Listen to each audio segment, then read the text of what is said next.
భారత ప్రధానమంత్రి నరేంద్ర మోడీని ఓ కర్మయోగిగా ఆంధ్రప్రదేశ్ ఉప ముఖ్యమంత్రి పవన్ కళ్యాణ్ అభివర్ణించారు.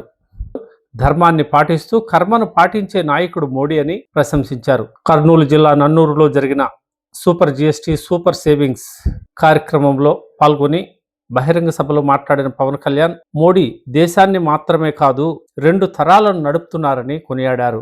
దేశం తెలెత్తుకునే విధంగా ఆత్మనిర్భర్ భారత్ని మోడీ తీసుకువచ్చారని ఆయన కొనియాడారు. కూటమి 15 ఏళ్లకు తక్కువ కాకుండా బలంగా ఉండాలని ఆకాంక్షించారు. ఎన్ని ఇబ్బందులు ఉన్నా తట్టుకుని మనం నిలబడాలని పవన్ కళ్యాణ్ సూచించారు. మోడీ కేవలం ప్రభుత్వాన్ని మాత్రమే కొనసాగించడం లేదని, ఆయన దేశ ప్రజలకు దిశానిర్దేశం చేస్తున్నారని పవన్ కళ్యాణ్ చెప్పారు.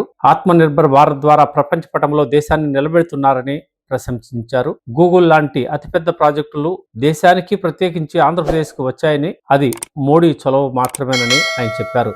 జిఎస్టీ 2.0 సంస్కరణలతో పేదలు సామాన్యులకు పెద్ద ఎత్తున ప్రయోజనం కలుగుతుందని ఆయన తెలిపారు.